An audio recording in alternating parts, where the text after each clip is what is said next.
bonjour à vous. Je suis ravi de vous retrouver en cette nouvelle semaine, la semaine numéro 50, pour le compte de l'association Le Coq à l'Âne. Et je suis ravi de vous proposer un nouveau défi YouTube vidéo dont le thème sera décembre, hiver.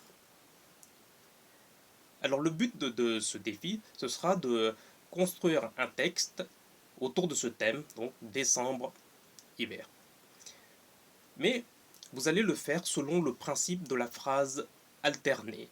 En effet, sur une phrase sur deux devra figurer soit le mot décembre ou hiver. Décembre ou hiver. Concrètement, donc je vous propose une phrase de départ. Ça va être ce mois-ci, ce sera. Ce mois-ci, ce sera. Ou alors, avec le froid, il y a.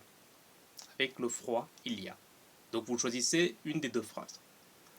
Et sur cette phrase, vous allez développer tranquillement et vous rajouterez soit le mot décembre ou hiver.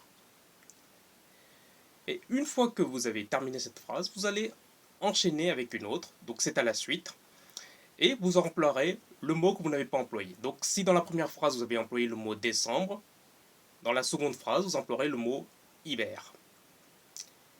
Et ainsi de suite, si dans la première phrase vous avez employé le mot hiver, eh bien dans la deuxième phrase vous emploierez le mot décembre. Et ainsi de suite, vous alternez. Donc vous construisez librement votre texte. Et puis donc vous emploierez donc, de manière alternative ces mots. Donc soit décembre, hiver. Décembre, hiver. Ainsi de suite. Et puis vous aurez composé ce texte autour de ce thème.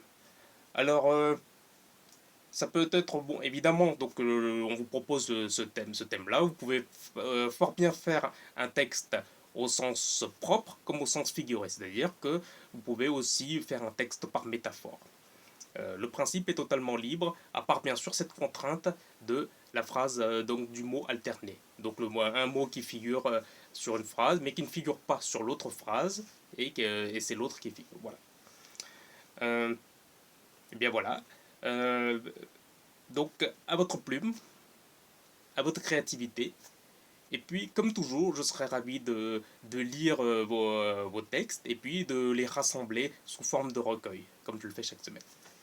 Et bien, je vous souhaite une bonne semaine, un bon courage, et puis au plaisir de vous retrouver. À très bientôt.